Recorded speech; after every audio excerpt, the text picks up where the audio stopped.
Kampus Universitas Negeri Jakarta, saya dan juga teman-teman tim mencoba melakukan investigasi terkait apa? Roy Suryo yang kita tahu sebagai pelaku tindak pidana pada tahun 2022. Sementara di saat itu dia masih aktif sebagai mahasiswa UNJ. Dalam aturan akademik yang ada di kampus Universitas Negeri Jakarta ini menyebutkan mahasiswa statusnya akan menjadi drop out atau gugur apabila kemudian memiliki keputusan dari lembaga peradilan secara tetap sebagai pelaku tindak pidana.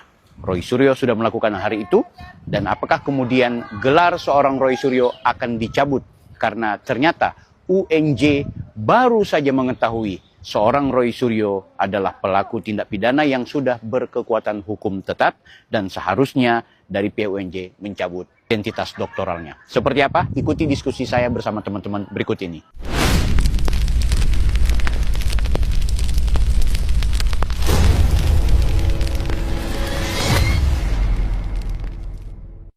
Kita berada di rektoratnya Universitas Negeri Jakarta. Betul. Kampung halaman Halamannya Bang Ica. Alhamdulillah kita sudah bertemu dengan Wakil Rektor Bidang Akademik dan Kemahasiswaan dan alumni. Kemudian ada Direktur Pascasarjana. Ya, Prof Dedi, Direktur Pascasarjana, Prof Ivan sebagai Wakil Rektor 1 Bidang Akademik dan alumni. Kemudian ada Humas juga. Ya, ada Humas. Ada Sekretaris UNJ. Betul. Ya, dan beberapa direktur akademik. Ya, betul. Teman-teman tentu tahu bahwa agenda kita datang ke sini ini kemudian merespon tuntutan dari Anda semua yang meminta bahwa bagaimana caranya kita bisa bertemu dengan pihak UNJ untuk meminta klarifikasi terkait dugaan Roy Suryo yang ternyata punya pelanggaran akademik namun bukannya digugurkan tapi justru tetap mendapat gelar S3, ya kan? Karena ketidaktahuan pihak UNJ dan belum ada tembusan dari Mahkamah Agung bahwa itu sudah inkrah pelanggarannya pidana yang berkekuatan hukum tetap, sehingga kita meminta dengan hormat pihak UNJ untuk bisa menyampaikan ini karena sudah ada desakan dari publik dan alumni, serta sudah ada surat keputusan Mahkamah Agung yang berkekuatan hukum tetap tadi, sehingga pihak UNJ akan melakukan rapat koordinasi beberapa hari ini untuk sore ini ya rapat pimpinan terbatas Rapimtas tadi katanya. Sore ini dirapatkan dan mungkin ya konferensi pers ataupun pengumuman itu mungkin 1-2 hari ke depan Betul. Jadi yang pasti sudah direncanakan rapat hari ini, sore ini ya. Betul, sore ini. Semua dengan rektor. Tapi ada yang menarik, Bang. Jadi terungkap dalam penyampaian pihak wakil rektor itu yang menyampaikan ternyata Roy Suryo dia kenapa tidak diwisuda? Gara-gara disertasinya tidak dia kumpulkan. Tidak dia kumpulkan atau tidak ada nggak tahu. Pokoknya belum ada diserahkan. Tidak diserahkan ke pihak kampus. Kemudian ada administrasi yang belum dia selesaikan. Kemudian dia juga tidak ada apa tadi yang akhirnya membuat yang bersangkutan itu disertasinya tidak bisa diupload di media di online website library atau perpustakaan online-nya UNJ. Ditambah dengan akhirnya dia pun tidak diserahkan ijazahnya. Ya, jadi ijazah tersebut ditahan, tidak diberikan. Jadi namun ijazahnya nggak ada dia. Benar. Namun ini paling berat nih. Apa? Ijazah tersebut bisa dicabut. Bisa dicabut. Nah, inilah rapat koordinasi sore ini. Betul. Ya, oleh para petinggi termasuk rektor, wakil rektor 1, semua yang tadi hadir itu. Betul. Tadi kira-kira ada 8 orang ya. Nah, artinya begini, Bang Richard, apa yang kita lakukan, podcast kita dengan konten-konten kita sebelumnya itu on the track. Tidak ada yang salah dengan apa yang menjadi temuan kita. Dan kita tidak pastikan, menghina, tidak menuduh kita kita menuduh. memverifikasi. Betul. Jadi kita tabayun kita tabayun dan kita mendapat jawaban ini sesuai dengan apa yang kita harapkan. bahwa UNJ sangat kooperatif, sangat terbuka, dan akan sangat mengambil langkah yang profesional dan proporsional. Yes. Jadi terungkap tadi guys, ini sekedar informasi ya, bahwa ternyata memang Roy Suryo secara akademik dia tidak ada masalah. Dalam artian begini, dia masuk 2016, dia kemudian lulus 2024.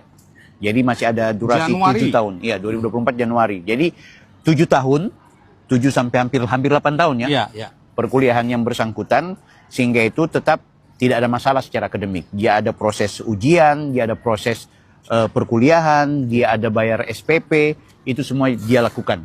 Cuma dia ada cuti satu semester. Yang aneh di sini. Yang aneh. Ya. Nah cutinya kayaknya gara-gara masalah hukum. Iya. Kan gitu.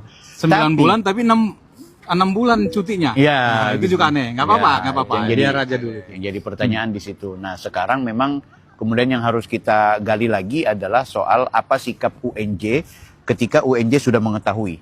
Jadi yang menarik gini, pengakuan dari salah seorang pimpinan tadi, jujur kami tidak pernah mendapatkan informasi atau tidak mengetahui bahwa Roy Suryo punya masalah hukum yang kemudian sudah punya keputusan dari lembaga peradilan. Yang berkekuatan hukum tetap.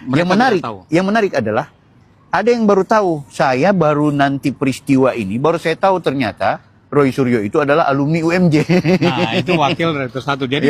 Jadi tidak ada kesalahan daripada pihak UNJ ya. Ya, betul. Karena saya sudah sampaikan beberapa kali di podcast Bang Bill ya, bahwa UNJ itu tidak tahu ribuan mahasiswanya kelakuannya di luar. Ya, di luar kampus ya, tentunya. Apa kelakuannya, apakah melakukan tindak pidana. Nah, begitu ada laporan, dia baru tahu. Pihak UNJ ini, terutama Wakil Rektor 1 tadi, Prof.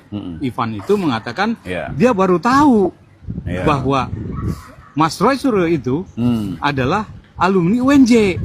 Nah, artinya tidak ada informasi dari Mahkamah Agung, belum ada tembusan. Sehingga ya wajar, belum dicabut itu namanya doktornya. Artinya apakah setelah harusnya nih, misalkan saat itu tahu ada tembusan dari Mahkamah Agung, harusnya UNJ mengeluarkan? Begitu kan pernyataan.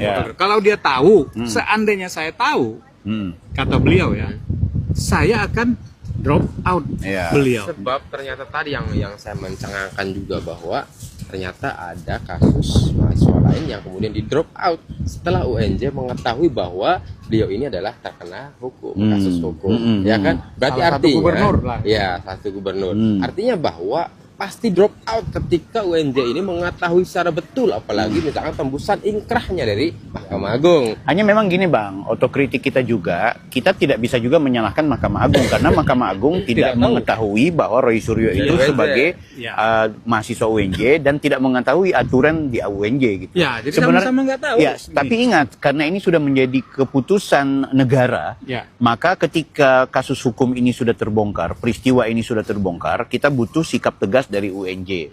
Tentu UNJ akan mempertimbangkan apapun putusannya. Kalau dia tidak mencabut, maka konsekuensinya ada. Kalau dia mencabut, pasti juga punya konsekuensi gitu. Tapi guys, akhirnya kita sudah bisa ketahui bersama, seandainya UNJ mengetahui, maka berarti mahasiswa seorang Roy Suryo itu drop out. Yes. Ya kan? Itu contohnya salah satu gubernur yang di drop out oleh UNJ.